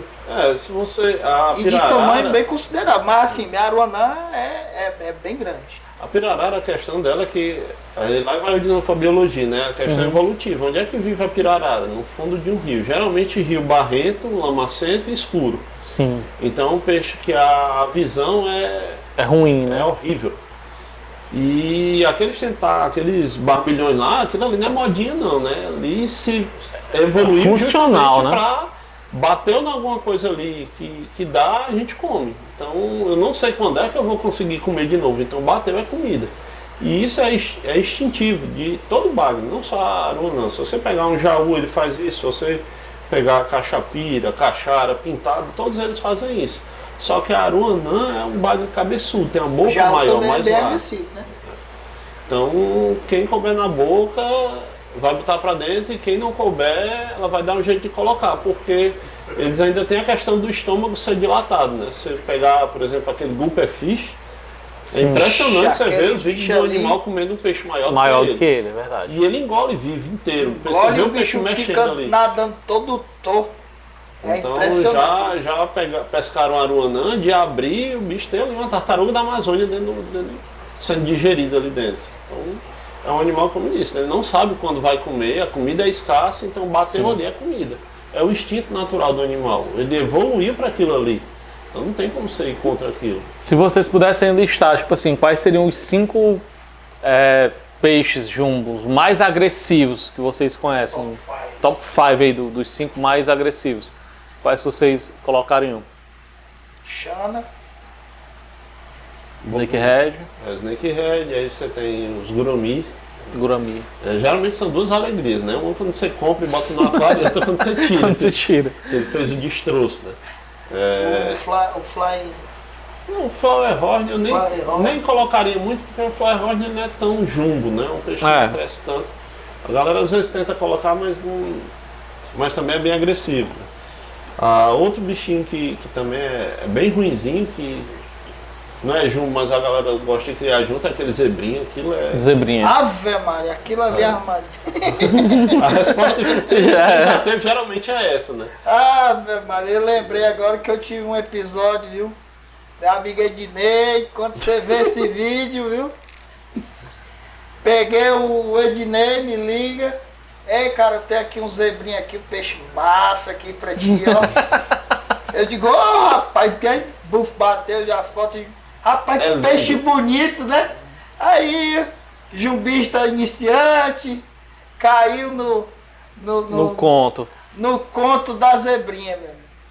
Coloquei a bicha lá no aquário, ela lá, só de boa. Eu digo, olha aí, que maravilha. Antes disso, né? Falei com várias pessoas, eu digo, meu irmão, tô pegando um zebra ali e tal. E aí, é filé? Os caras, meu irmão. Faça isso não, faça essa loucura não. Esse peixe aí, o bicho é brabo. Eu digo, é mesmo, mas é brabo, mas até doido, não dá certo não. Aí fui falar com outras pessoas, uns colegas meus mais próximos. Diego, do Aquarismo Maracanã. Diego, macho, tu já teve um zebra? Inclusive é o meu que tá lá do Ednei. Eu digo, é o teu, né? Então pronto. Tô pegando aquele bicho ali. E aí? Rapaz, o meu zebra era um monge, tranquilo. Eu digo, então pronto, vou pegar. Aí o Ednei dizendo que era manso, o Diego dizendo que era manso, botei dentro do aquário. Até a hora de eu dormir, ele tava lá de boa. Fui dormir, no outro dia de manhã, os 2 Oscar meu tava assim, quase morto. A sola que eles levaram dessa zebra, eu não sei como é que não morreram. O bicho fez o destroço lá dentro do aquário, meteu a chibata em todo mundo. Os meus peixes ficaram tudo detonado, mas detonado mesmo. Tirei na mesma hora essa zebra, fiz uma doação. Quem quer pegar isso aí? Quem quiser pode vir buscar, hein? Mas eu avisei, o meu papel eu fiz. Essas semanas aí teve um cara no grupo, postou lá, pegou uma zebra, vou botar no aquário. Rapaz. Eu mando logo aquele meme assim, ó. Rapaz, o cara, não, mas beleza, eu vou testar. Passou um dia, no segundo dia.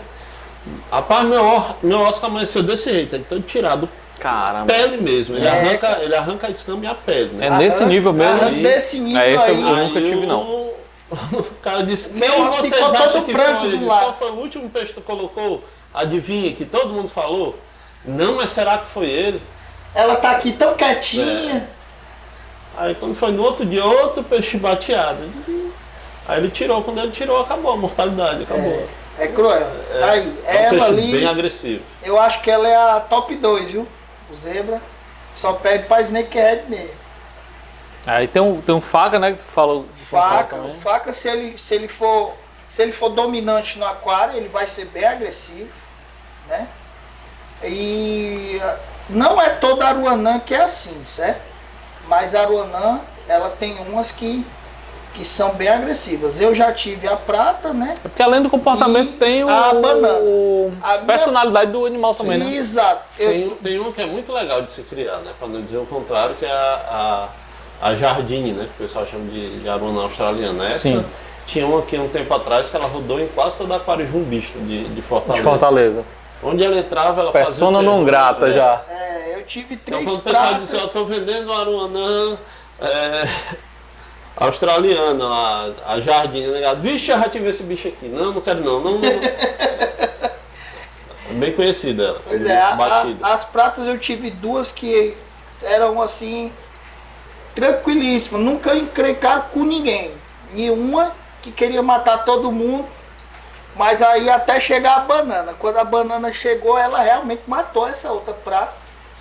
E ela ficou dominante no aquário, ao ponto de eu ter que me desfazer das pratas e fiquei só com ela. Inclusive tem uma aruana minha que está lá no Laércio. Aquela mais gordinha que ele tem lá era minha. Porque assim, tem que é uma característica, eu acho, né, dos jumbos, né? Principalmente não sei se principalmente, mas muito comum nos ciclídeos americanos, particularmente, que é a disputa por território. Isso. E a hierarquia entre eles. Quando você coloca um aquário grande, você tem espaço para colocar obstáculos, né, para elas evitarem de ficar se vendo, você ainda consegue criar por um bom tempo, né?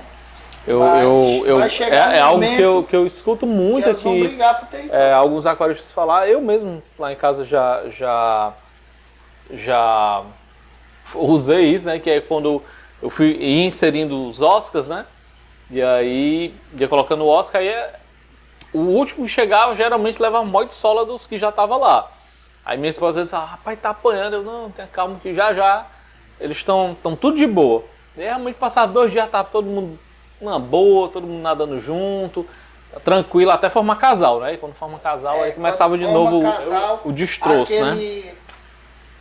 Rapaz, agora me deu.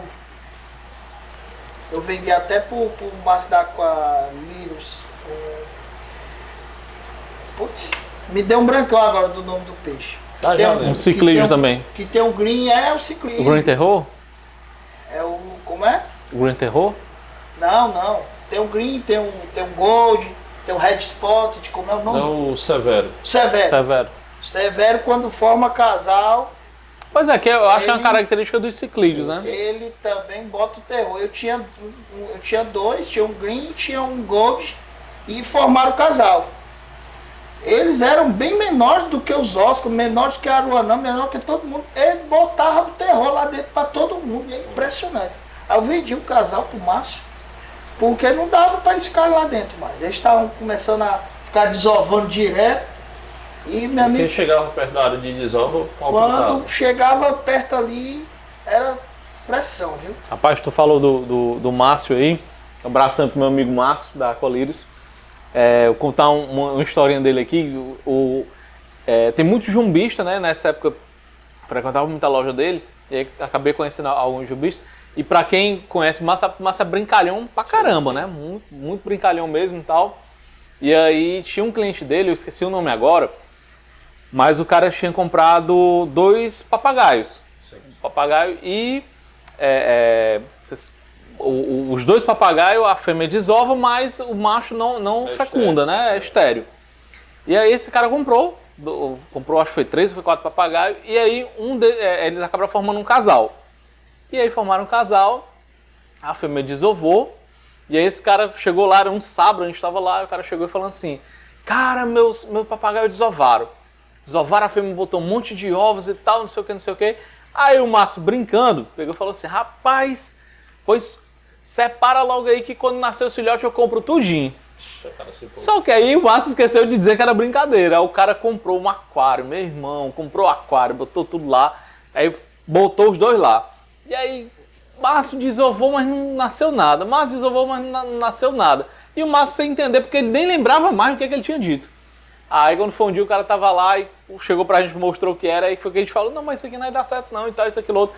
Rapaz, esse cara ficou muito pé da vida com o Márcio. E o Márcio, rapaz, é porque eu esqueci de dizer que era brincadeira e tal, não sei o quê. Imagina, o cara investiu, né? Mas assim, e aí tem a gente também acaba vendo algumas coisas que são mitos também, né? E esse do papagaio não é um mito.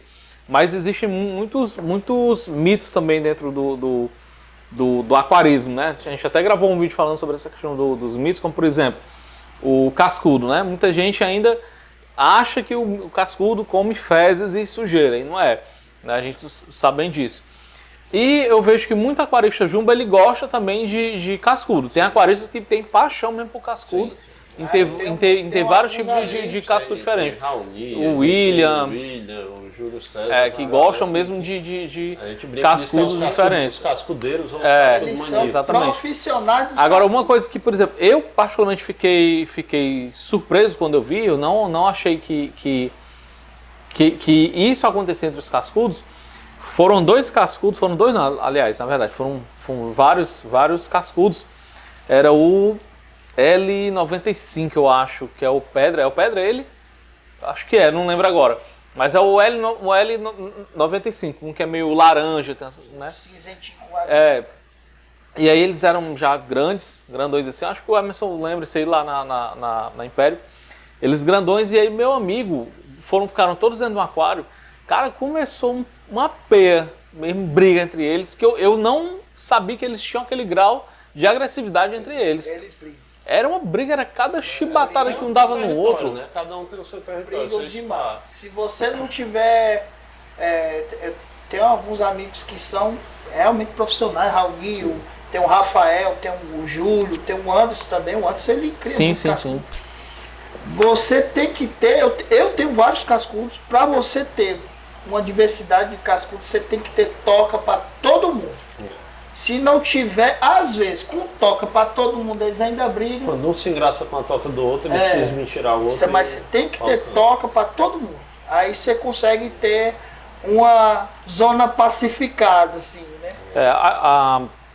Falando desses mitos, tem muita gente que diz que o Pangasus, ele é cego, né? Porque ele se bate muito dentro dos aquários, que é um outro peixe que também cresce muito e é muito desastrado, né? Porque vive se batendo. Basta você olhar para a cabeça do animal, né? Ele tem uma cabeça larga e os olhos são lateralizados, então ele não enxerga o que está muito na frente. Por isso que geralmente ele bate de frente mesmo com as coisas. Para criar panga, você tem que ter cuidado porque a relação a tronco. É um peixe assustado, né? Ele é um peixe muito assustado. Você tem que evitar de deixar o ambiente totalmente sem luz. Eu não recomendo deixar um ambiente 100% sem luz, porque não só ele, como os outros também, peixes carnívoros e tudo, quando eles estão no escuro total, que eles se tocam, eles já acham que está sendo predado ou que é um alimento. Então, ou ele corre ou ele vai tentar dar uma mordida, alguma coisa assim. Então, uma dica para também quem estiver iniciando, não deixar o aquário 100% sem luz, porque os peixes precisam disso aí. E o panga, você não pode deixar troncos com pontas, né? Porque às vezes um barulho lá fora, um negócio que estoura alguma coisa, deve causar uma vibração dentro da água, eles se assustam. Bem sensíveis, São muito sensíveis, se assustam e podem se machucar ou até morrer com esse susto que eles tomam. Assim, eu particularmente aqui na loja, tem alguns peixes que eu não indico muito quando as pessoas estão querendo montar aquário jumbo, né? Aí, como por exemplo, o pirarucu, apesar de ser um peixe belíssimo, é lindo demais. É muito bonito, mas eu não indico por conta do tamanho que ele vai chegar. Porque é o que eu digo, das duas, uma. Ou vai chegar um momento que você vai ter que tirar ele e colocar em um açude, alguma coisa assim. Ou você foi um aquarista que não foi competente porque deixou o bicho morrer em pouco tempo, né? Só existem essas duas opções, né? Então assim, não indico. E o pangaço também é um que geralmente eu não indico por conta disso, né? O pangaço geralmente eu gosto de indicar para quem tem lago, alguma coisa assim, né? O panga ele é ideal para lago, né? A verdade é essa. Mas assim, o panga ele tem uma vantagem por ser um peixe extremamente resistente. A pessoa que consegue matar o panga, eu vou dizer, ele tem que ser muito irresponsável, porque o panga, o que você tem que ter cuidado é colocar uma tampa, assim como aruanã, essas coisas, porque como ele se assusta, ele pode pular fora d'água. Agora, para você matar ele por água, padrão de água, amônia alta, isso aí eles aguentam e aguentam demais mesmo. As pessoas falam muito que tucunaré é um peixe bastante sensível. O que vocês acham disso? Eu já não sei, que eu nunca criei tucunaré. Não, é o Posso seguinte, confirmar. a maioria dos tucunarés, eles não vêm de criatório, né? A maioria Sim. são de coleta. Coleta, Você isso. imagina, um animal que nada muito, porque um tucunaré é um peixe rápido, então ele tem uma amplitude de nado na natureza gigantesca. Então aquele animal foi pescado e ele vai para dentro de um aquário onde ele não tem aquele espaço todo, onde ele não via pessoas, onde não tinha aquele excesso de iluminação. Então isso aí gera um nível de estresse muito grande no animal que às vezes o animal não se adapta. O ideal era, se você quisesse investir num tucunaré para transformar para um peixe de aquário, seria você levar do açude para um tanque, ele acostumando com o seu contato, isso seria o ideal, né? Para depois ir para um aquário. Isso aí reduz muito o estresse no animal. Então, muito dessa sensibilidade vem justamente desse nível de estresse. E aí você vê um animal que veio da natureza, ele está cheio de, como a gente falou no início aqui, né? Cheio de patógeno. Então, baixou a imunidade, o bicho adoece e aí acaba morrendo. Então, tem muito disso. E o estresse baixa a imunidade. Sim. Demais. Se a gente for fazer um comparativo com os peixes de água salgada, por exemplo, palhaço é um peixe bastante resistente, mas é porque a maioria dos que a gente vende hoje é reproduzido no cativeiro, enquanto os outros são coletados, a maioria Então dos você vê animais. uma briga do pessoal, eu comprei meu palhaço não faz ali a pronta cooperação com a anêmona, ele não entra dentro da anêmona. Ele nunca viu a anêmona. Ele nunca viu a anêmona. Recentemente eu fiz um vídeo de um casal selvagem que eu soltei, na hora que eu soltei, direto. Não olhou para outro canto do tanque lá do recinto, foi direto para a anêmona. Por quê? Porque é um animal que existe nele ali a memória, né, do ambiente. E quando ele foi coletado, provavelmente ele foi coletado no anêmona. Então ele já tinha esse contato. Um palhaço de cativeiro, ele nunca viu um anêmona na vida. Os casais não reproduzem anêmona. Sim. Então, tem essa perca dessa memória genética. Então é comum. Nos jumbos também tem isso. Se você pega um Oscar, por exemplo, hoje criado, ele não tem aquele instinto agressivo tão grande quanto um selvagem. O cara diz, tem um bocado de osso aqui, eu botei um selvagem e destroçou o meu aquário todinho. O Oscar selvagem é brabo também. Ele precisa brigar para ter o território dele, para ter comida. Porque na natureza precisa. ele passa por isso, né? Exatamente. Já Então, encara quando aquilo ali aquário, como... ele leva aquilo ali também. Entendi. E aí, deixa eu pegar mais alguma pergunta aqui, que foram muitas perguntas. Eu tô achando que esse podcast vai ser outro que a gente vai ter que... parte 2. Vai ter que ter um parte 2. A pessoa perguntou aqui sobre polipteros, né? Quais seriam os cuidados que seriam necessários para ter um poli, né? Dentro do aquário. Realmente, acredito que tem muita gente que tem medo devido ao formato do corpo deles, né? E aí, por serem predados, mas quais seriam os maiores cuidados, assim? Você tem que ter cuidado com o poli, não pode botar um poli muito pequeno no meio de jumbos grandes, porque ele vai provavelmente ser predado, né? Isso aí é o primeiro cuidado que você tem que ter para criar poli.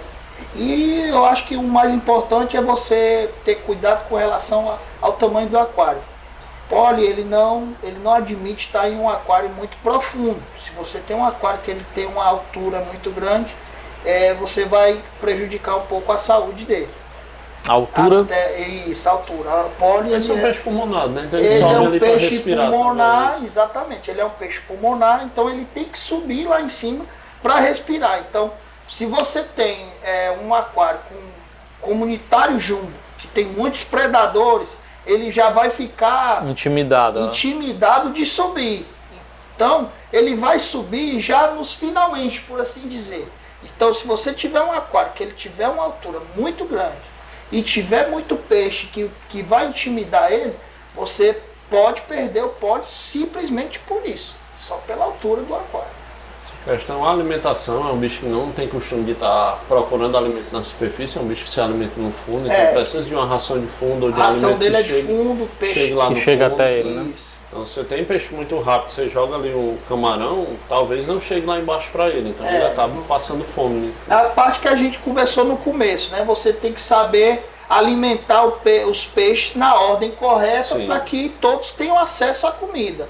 Quando você Agora, tem pole no meio os do pólis comunitário, existem você tem que alimentar subespécies, todos os né? outros peixes. Na verdade, o polípteros ou polipteros, como a galera fala, é um gênero, né? Então, dentro desse gênero tem várias espécies. A gente tem, por exemplo, o senegalus que fica pequeno, e a gente tem, por exemplo, o bichi-bichi, que ficam gigantescos, né? Ficam enormes. Então, você tem que saber qual você vai ter com qual, né? Você tem um policônjugos que fica grande, um bichi, e aí você tem com o senegalus, provavelmente vai chegar uma hora que o senegalus vai virar comida. Vai ser isso que eu ia dizer, pode existir uma incompatibilidade até entre os próprios Entre pólis. eles. Sim, sim. Porque também existe a briga por território entre eles. E a questão a gente sabe que o peixe passou pela boca, principalmente predador, então entre eles mesmo já pode dar algum e o problema. pole, depois de grande, ele também não dispensa quase nada. Se tiver com fome, Se ele olhar ali, será que cabe? Eles realmente tentam, né? ele tenta, exatamente. Ele tenta. Então, um segredo também, uma dica, né? Não é nem segredo, é uma dica também para você manter um aquário jumbo comunitário, é manter todo mundo de barriga cheia. Sim.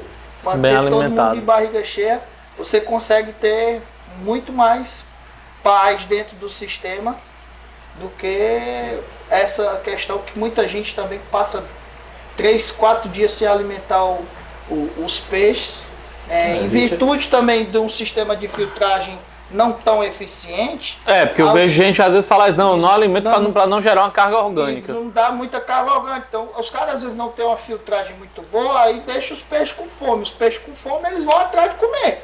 Já vi casos os caras alimentar uma vez por semana, 2 vezes por semana. Exatamente. Já vi relatos assim também. Exato. Não. Então, Muitas vezes isso dá ruim. Exatamente. Você Por exemplo, não você pode. tá com fome, você começa a olhar para o amiguinho e ver se cabe, né? Você não pode também entupir os peixes de comida, porque aí é prejudicial também. Então você tem que saber a dosagem de alimentação. Isso é uma polêmica muito grande do aquarismo, né? Sim. Porque muita gente que está iniciando quer estar dando comida direto, quer ver o bicho indo comer. E então o peixe morre pela boca, literalmente. morre pela boca, literalmente. Emerson, teve até um tempo atrás também essa discussão nos grupos, e eu quis trazer isso para essa pergunta para esse podcast que é sobre jumbista, porque eu vejo que o jumbista eu acho que é quem mais se preocupa com essa questão, que é a questão de mimetismo, é camuflagem, o que seria o correto de se dizer? Camuflar, geralmente o peixe se camufla, né? O que é o mimetismo? O mimetismo, o animal ele tenta parecer com outro animal. Por exemplo, se você pegar uma abelha, uma apis, né, que o pessoal chama de abelha italiana, você tem uma mosca que ela tem a cor semelhante à da abelha.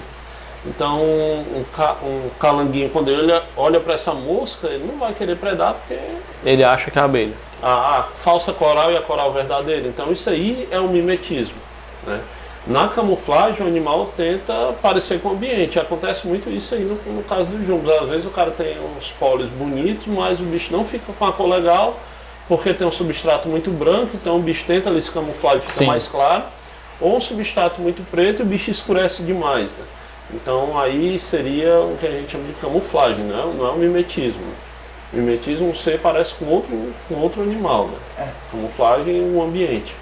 Então o termo correto geralmente é camuflar, né? O peixe ele não vai mimetizar, ele vai se camuflar com o ambiente, intensificar ou desintensificar a cor de acordo com o ambiente.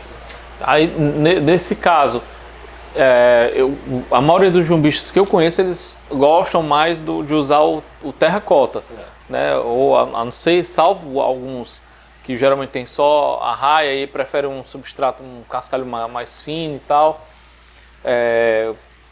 Ou enfim, mas a grande maioria gosta do terracota. Então seria a cor mais indicada ou vai depender? Ele não é tão escuro e nem é tão claro, né? Então ele está ali no meio termo. Mas também influencia com alguns peixes, como você falou, a raia, os polipteros são às vezes é comum a galera, vez ou outra, perder um bicho, o bicho abre por curiosidade, quando tem, tá lá cheio de substrato. Porque por não enxergar muito bem, também é um bicho de lama, né? Tanto que em alguns locais na África onde tem as espécies lá, quando secam, o bicho se enterra, também passa ali às vezes 6, 7, 8 meses, às vezes até um ano enterrado e sobrevivendo. Então é um animal que ele é adaptado a essa lama. Se olhar, ele tem umas narinazinhas, né, que parece os canudinhos justamente para isso aí. Então é um bicho que quando ele sente o cheiro da comida, ele vai com muita, vamos dizer, muita sede ao pote, né, muita fome.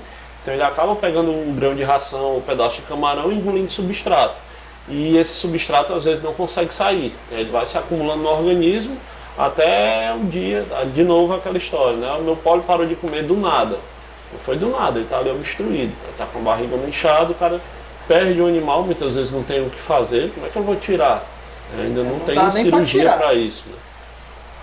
Então, em alguns outros seres, como teve o caso no cara que ele chegou num pet aí de São Paulo com a cobra, e aí quando foram olhar, o bicho tinha comido uma toalha, que era a toalha que ele usava para enxugar o cachorro. Aí como tinha o cheiro do cachorro, ela comeu a toalha e não conseguiu expelir, né? Aí você faz uma cirurgia, né? Uma laparotomia e tira lá e tudo bem, mas num peixe ainda não dá, né? O tamanho às vezes é incompatível com o processo cirúrgico, então acaba perdendo. Então, no caso desse, talvez um substrato mais fino ou muito mais grosso, ou até como muita gente gosta, né, do body bottom, né, que é o sem substrato, para esse tipo de peixe aí. Né? Eu vejo muito, principalmente na internet, a gente costuma ver muito vídeo de aquário jumbo sem cascalho nenhum, body bottom. Mas aí eu me pergunto em relação à questão da manutenção, na maioria das vezes. Sim. Porque facilita demais. Sim, sim. Porque carga orgânica, sabemos muito bem que é enorme. Mas aí pensando no bem-estar do animal, o que vocês acham disso? O substrato ele influencia demais. Sim, é aquele negócio, deixa próximo do ambiente natural dele, né? Então é mais interessante. Mas tendo em vista essa questão, né, da espessura do substrato para cada substrato tipo mais de peixe. arenoso sempre vai ser melhor para o peixe. Entendi. Quanto mais fino, melhor. Independente do... A arraia, por exemplo, você vê que a arraia ela gosta de enterrar. Se enterrar. É um substrato muito grosso, ela tenta se enterrar não e ali consegue, ela se esforça demais, né? Às vezes o cara vê, a minha arraia tá toda corcunda, quando vai olhar embaixo, tá toda arranhada embaixo, porque ela tenta se enterrar no substrato. Não consegue, fica ferida, né? E tem um processo inflamatório, aí tem todo aquele negócio. Então, a escolha do seu layout, a escolha dos componentes que a gente chama de hardscape no aquário, vai ser também em função do tipo de peixe que você vai ter. Se você vai ter um aruanã, você não vai ver um aruanã enchendo a barriga de substrato, porque é um bicho que normalmente se alimenta em cima, né? Tem aqueles barbilhõezinhos ali, né, também não é de enfeite não.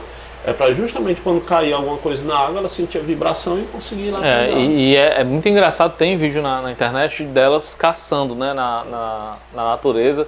É muito interessante a forma como elas caçam junto e tal. E ela sai da água, viu? Sim. Tanto que aruanã, o nome aruanã é macaco d'água, né? Então, peixe macaco, o pessoal conhece como peixe macaco. Um aruanã adulto, ela vai fácil 2 metros, né? Buscar um inseto lá em cima. Às vezes já tomamos muito susto, né? Porque meu aquário fica na sala e a luminária ela atrai, né? Insetos. Né? E como a minha tela é uma tela mais vazada, é mais espaçada, porque meus peixes são grandes, entende? Aí a Aruanã consegue ver. Espaçada, então ela consegue ver o inseto. Quando ela vê o inseto, ela às vezes vai lá dar o bote. Só escuta aquela pancada na tela, sabe? Bah! Às vezes quando e a água, a zona descendo ali, aí suja ali. Às vezes quando é tampa de vidro, ela chega a quebrar a tampa de vidro. Chega a quebrar. Eu inclusive não botei tampa de vidro justamente por isso, porque já fiquei com bastante medo dela quebrar, entendeu? Lá em casa, né, quando eu tava com um aquário de oscas, aí era engraçado que ficava bem na sala mesmo, às vezes por outra a gente via era água. Eles iam na superfície alguma coisa e pá, água dentro da sala, jogava água. Eu só tive aruanã uma vez porque eu não gosto de tela, apesar de que hoje já existem, eu não gosto de tampa, na verdade. Eu também não gosto. Mas aí como hoje já existe a tela, fica mais fácil, né, de você conseguir ter ela por conta disso, né? E cara, é engraçado porque o aquarismo, de modo geral, ele evoluiu de tal forma que hoje você consegue ter acesso a animais que antes você não conseguia ou era mais difícil. E aí você, dentro do aquarismo jumbo, você consegue ter uma diversidade enorme Hoje de em animais, dia porco, tá né? fantástico. Tá crescendo muito, né? Muito, os lojistas estão começando a investir mais em jumbo, né? Antes não tinha tanta gente que investia em jumbo. E a gente com esse lance da internet, você começa a conhecer muitos mais espécies e fica querendo ter aquele tipo de peixe. E hoje em dia o pessoal tá vendo que tem uma demanda para isso aí, e estão começando a trazer mais peixes para cá. Quando eu comecei a trabalhar com aquarismo, né, uma frase que eu escutei muito na loja que eu iniciei era assim: não vale a pena investir em jumbo porque é um peixe que demora muito para morrer, e aí tu vai ter poucos clientes, isso aí. Só que se difundiu de tal forma que eu acho que hoje, dentro do nosso estado, o segmento, né, a tribo dentro do aquarismo que eu acho que mais movimentou, mais teve público tem um evento com muita gente, foi o Jumbo, né? Sim. O Jumbo teve um evento, acho que foi 2018 ou foi 2017, não lembro, né? Que foi o Marcos Maia junto com o pessoal do Aquários Maracanã que promoveu. E, cara, foi muita gente, né? O Renato Boterani veio e tal. E eu acho que foi o maior. Não, teve outro ainda que foi antes desse, que foi aquele que foi até na UFC. Aí tinha mais gente envolvida. Mais gente ainda, né? Que veio o Rodrigo Cigabante, né? Sim. Então foi um evento muito grande mesmo, de jumbo, né? De jumbo. Eu acho aquele que teve lá no Piamata também. Mas aquele ali, mas esse que o Emerson falou realmente, viu mais gente de fora. Foi focado em jumbo e participou mais gente, verdade, não lembrava desse. Sim. É verdade. Graças a Deus tá crescendo. Acho que esse foi o maior de todos que teve aqui. Foi. O público jumbo, né? Então. Verdade. Tem muito jumbista, cara, que a gente às vezes nem conhece, nem sabe que tem. Eu, nesse mundo aí, afora aí, que eu participo muito, eu sou muito envolvido com a comunidade motociclista, né? Eu sou motociclista desde criança, estou envolvido, na verdade, não sou motociclista desde criança, eu estou envolvido com motociclismo desde criança, trabalho com moto, então eu estou sempre nesse meio aí, e às vezes o pessoal vê no meu Instagram, que às vezes eu posto, né, coisas sobre aquarismo, posto no meu aquário, eu posto muito pouco sobre o meu aquário no Instagram. Então aí quando eu coloco, o pessoal, tu cria aquário? Eu também crio. Eu digo, tu cria aquário? Também tem cara que gosta de peixe, rapaz. Aí o cara mostra o aquário dele, um aquáriozão gigante. O cara com os peixes jumbo lá. Agora um fato interessante também que eu já observei foi o seguinte. A gente falou aqui falando sobre aquele meme que eu falei lá no começo, né, como se fosse meio que um perfil do aquarista jumbo, né, gostar da brutalidade, isso, aquilo, outro, mas é um público onde eu vejo muita mulher dentro também, sim, que eu não vejo nos outros. Marinho eu não vejo muito, plantado até vejo um pouco, mas dentro do jumbo eu vejo muita mulher. Esses dias mesmo, até estava conversando com com uma aquarista, né, acho que é Kelly o nome dela, e ela reproduz Oscar e tudo, sabe? E eu fiquei, caramba, não é comum de você ver. O nosso segmento a gente sabe que é majoritariamente masculino, né? Então, assim, mas e você vê que o número mas aí você vê que o público masculino dentro do jumbo, que geralmente é essa coisa bruta, é o que tem maior, é interessante isso, inclusive, né? Há poucos dias atrás, eu tive a visita de um casal que eu conheci eles lá em casa, através do WhatsApp, que a esposa colocou o marido no aquarismo, que ela que criava, que era aquarista, que ela que era aquarista, e ele começou a ser depois que ela introduziu ele no aquarismo. Eu vendi um aruanã para ela e ela estava dando aruanã para ele de presente. Aí, aquela coisa de presente para você, mas na verdade para mim, né? Eu comprei um PlayStation aqui pro meu filho de 6 meses. Aí queria fazer a surpresa, mas aí quando foi na hora não conseguiu um carro para ir buscar, não sei o que, aí teve que vir com ele. Aí ela ia com o irmão dela, depois teve que ir com ele. Aí foi os dois lá buscar Aruanã. De Aruana é pra ele aí, de presente e tal, não sei o quê. Presente. Rapaz, era pra ela. É pra ela. Galera, então assim, pra gente já meio que encaminhando aqui pro final, como falei, eu acho que esse aqui vai ter possivelmente vai ter um parte 2, porque é muito assunto mesmo dentro do Jumbo pra gente conversar. Mas já pra gente se encaminhando aqui pro final de hoje, né, desse podcast hoje, o que vocês poderiam falar para quem já é aquarista, né, já manja um pouco sobre ciclagem, já entende um pouco da necessidade da filtragem e tal, e de repente passou e viu um Oscar e achou bacana, cara, eu quero ir para o Aquário do Jumbo, viu um Aroanã, gostou, o que vocês indicariam para essa pessoa? Tipo assim, o que ela precisa tentar buscar mais de conhecimento antes de ir para o aquarismo jumbo? É aprender mais de filtragem, compatibilidade de animais, ou um pouquinho das duas coisas? Acho que os dois são os fatores cruciais. São os dois fatores principais. Os marcos principais aí são esses, a questão da compatibilidade. A compatibilidade em primeiro lugar, né? Você disse, eu vi o Oscar e quer o Oscar, então quem é que dá certo com o Oscar? E por que dá certo com o Oscar? Então esse estudo, hoje a gente tem... Antigamente a gente dependia muito disso aqui, né? Era. As revistas.